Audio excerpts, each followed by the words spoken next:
జోష్నకు పోటీగా రెస్టారెంట్ పెట్టి దీపన్ సీఈఓని చేసిన కార్తిక్. ఆనందంలో కాంచన, అనసూయ, సుమిత్ర, దాసు, శౌర్య. షాక్లో శివన్నారాయణ, పారిజాతం. ఇంతకు ఏం జరిగింది? అసలు జోష్నకు పోటీగా రెస్టారెంట్ పెట్టి దీపన్ సీఈఓని కార్తిక్ చేయడం ఏంటి?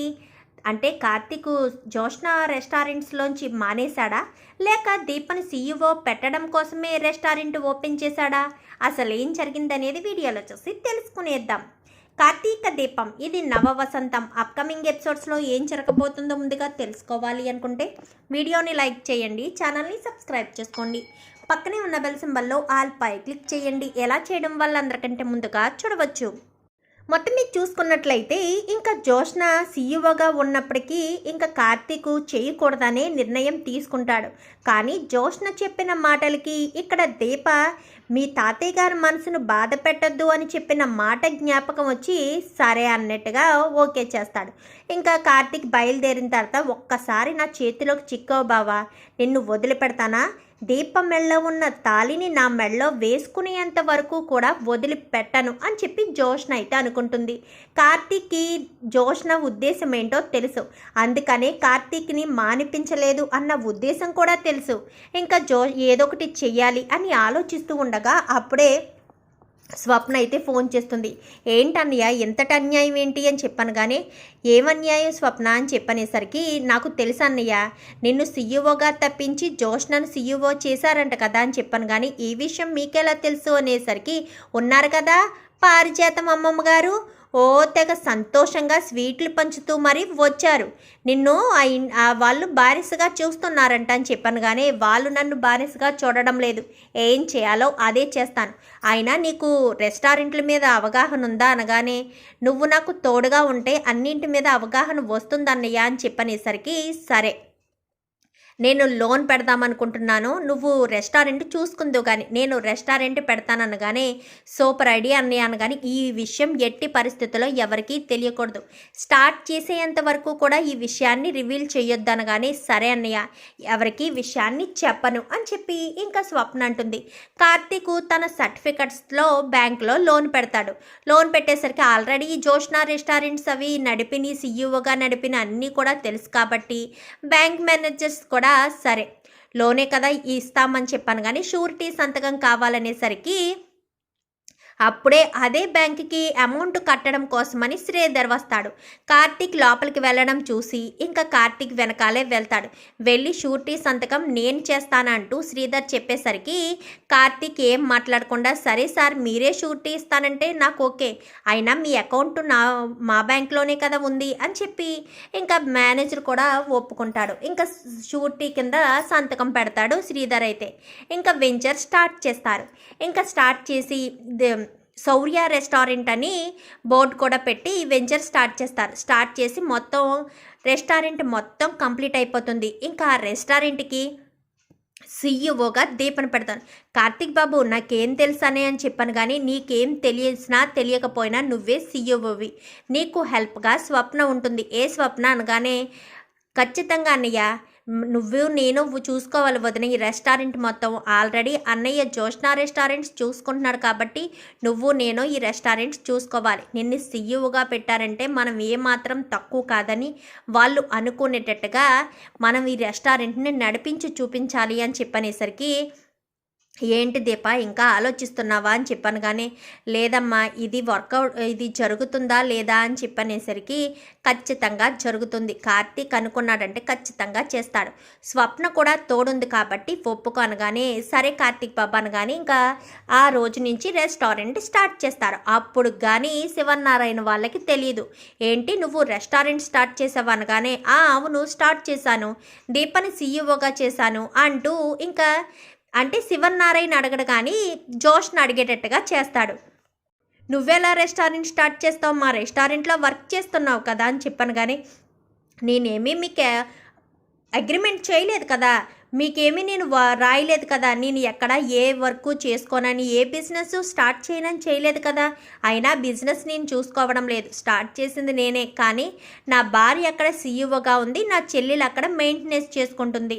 నేనేమి ఆ రెస్టారెంట్ చూడడానికి వెళ్ళను. ఒకవేళ వెళ్తే మాత్రం తప్పేముంది?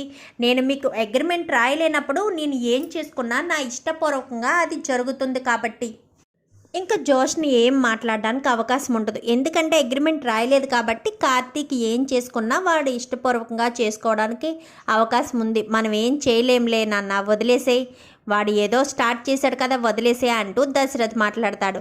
ఇంకా శివనారాయణ వదిలేస్తాడు. ఇంకా దీప అక్కడ సీఈఓగా ఉంటూ కూడా చెఫ్కి సంబంధించినవన్నీ అంటే వెరైటీ వంటలు చేయడం, తనే చెఫ్గా వంటగదిలోకి వెళ్ళి కొన్ని వెరైటీ ఐటమ్స్, ఆ రోజు స్పెషల్ ఐటమ్స్ తయారు చేయడం, స్వప్న కూడా అన్నీ మెయింటెనెన్స్ చేసుకుని అన్నీ నీట్గా ఉండేటట్టు, ఇంకా ఎవరు ఎలాంటి రిమార్క్స్ లేకుండా అన్నీ కూడా టేస్ట్ అది బాగుండేటట్టు అన్నీ కూడా చూసుకుంటూ ఉంటుంది. ఇటు దీప స్వప్న ఇద్దరు కూడా ఆ రెస్టారెంట్ని నెంబర్ 1 స్థానానికైతే తీసుకొస్తారు. ఇంకా జోష్నా రెస్టారెంట్స్లో జోష్న కార్తీక్ మీద ఎక్కువ ఇంట్రెస్ట్ చూపించడంతో రెస్టారెంట్ గురించి సరిగ్గా పట్టించుకోదు. కార్తీక్తో ఎప్పుడూ మాట్లాడడం, కార్తీక్తోనే ఏదో ఒక రకంగా ఇబ్బంది పెట్టడం చేస్తూ ఉంటుంది. తను ప్రాబ్లమ్స్ అంటే రెస్టారెంట్లో ఉన్న వాళ్ళ ప్రాబ్లమ్స్ కూడా ఏమీ పట్టించుకోదు. పైగా ఇంతకు ముందు వరకు సీఈఓగా ఉన్న కార్తీక్ వాళ్ళ పిల్లలకి స్కూల్స్ ఫీజులు అవి ఇవి కట్టడం అన్నీ కూడా ఉండేవి కదా. ఇప్పుడు ఎప్పుడైతే జోష్న సీఈఓగా మారుతుందో ఆ ఫీజులు కట్టడాలు అన్నీ కూడా తీసి పడేసరికి అదేంటి మేడం, కార్తీక్ సారు సీఈఓగా ఉండేటప్పుడు మా పిల్లల్ని కార్తీక్ సారే చదివించేవారు కంపెనీ అమౌంట్ తోటి, మరి ఇప్పుడేంటి మీరు కొత్త సీఈఓగా రావడంతో మా పిల్లల ఫీజులు ఏమీ రిలీజ్ చేయలేదు, స్కూల్స్ వాళ్ళు మమ్మల్ని అడుగుతున్నారు అనగానే, అయినా మీ పిల్లల్ని చదివించడానికి కంపెనీకి ఏం అవసరం, కంపెనీ మీ పిల్లల్ని చదివించదు అని చెప్పనేసరికి అలా అయితే మేము చేయలేం మేడం అని చెప్పనేసరికి, మీరు చేయకపోతే వేరొక వాళ్ళు వస్తారు అంటూ ఒక్కొక్కరుగా రిజైన్ చేసేస్తూ ఉంటారు. ఆ రిజైన్ చేసిన వాళ్ళందరూ కూడా దీపా రెస్టారెంట్ అంటే శౌర్య రెస్టారెంట్కి వస్తారు.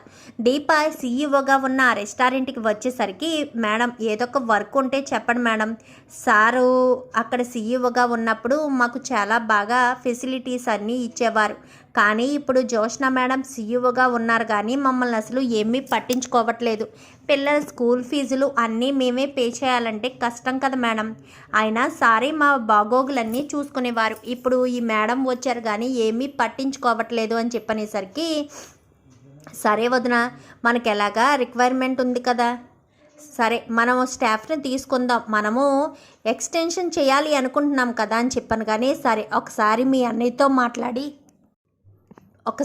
అన్నయ్యతో మాట్లాడి తీసుకుందామని చెప్పి ఇంకా దీప వెంటనే కార్తిక్కి ఫోన్ చేసేసరికి, అది నీ రెస్టారెంట్, నువ్వు సీఈఓగా ఉన్న రెస్టారెంట్, నువ్వు ఎలాంటి నిర్ణయం తీసుకున్నా నేను అడ్డు చెప్పను, ఏదైనా 1-2 సార్లు ఆలోచించే తీసుకుంటావన్న విషయం నాకు తెలుసు దీప, నీ రెస్టారెంట్ని నువ్వే చూసుకో అని చెప్పి కార్తీక్ పెట్టేస్తాడు. ఇక్కడి నుంచి స్టాఫ్ అక్కడికి వెళ్ళారన్న విషయం కూడా కార్తీక్కి తెలియదు. ఇంకా అక్కడికి వెళ్ళిన తర్వాత వాళ్ళంతా కూడా అక్కడ ఆల్రెడీ ఎక్స్పీరియన్స్డ్ బాగా చేయడం వల్ల వాళ్ళకి కార్తీక్ ఏ రకంగా అయితే ఫెసిలిటీలు అవి అన్నీ కూడా అందజేస్తాడో ఇక్కడ దీప కూడా అలాంటి ఫెసిలిటీస్ అన్నీ కూడా వాళ్ళకి ప్రొవైడ్ చేస్తుంది. ఇంక వీళ్ళ రెస్టారెంట్లో ఒక్కొక్క స్టాఫ్ తగ్గడంతో కొత్త వాళ్ళు వస్తారు కానీ ఫుడ్ అది బాగా సెట్ అవ్వదు. ఫుడ్డు టేస్ట్ ప్రాబ్లమ్స్ అన్నీ కూడా వచ్చి రేటింగ్ విషయంలో కూడా డౌన్ అయిపోతుంది.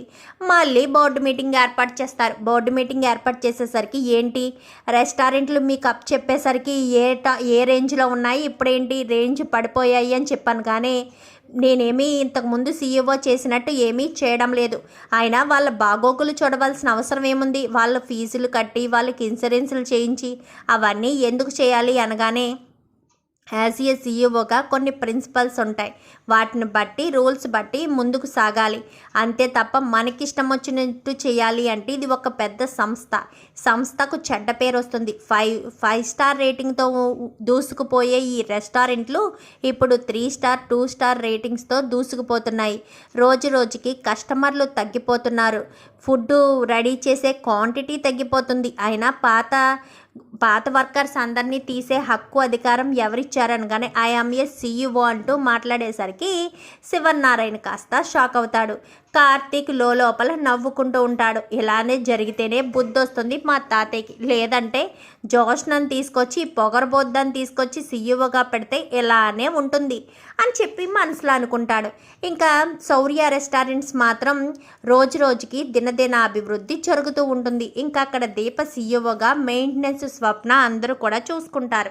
చూద్దాం మరి రాబోయే ఎపిసోడ్స్లో ఇలాగే జరగాలని మీరు కూడా కోరుకుంటే వీడియో నచ్చితే లైక్ చేయండి, ఛానల్ని సబ్స్క్రైబ్ చేసుకోండి, పక్కనే ఉన్న బెల్ సింబల్లో ఆల్ పై క్లిక్ చేయండి. ఎలా చేయడం వల్ల అందరికంటే ముందుగా చూడవచ్చు.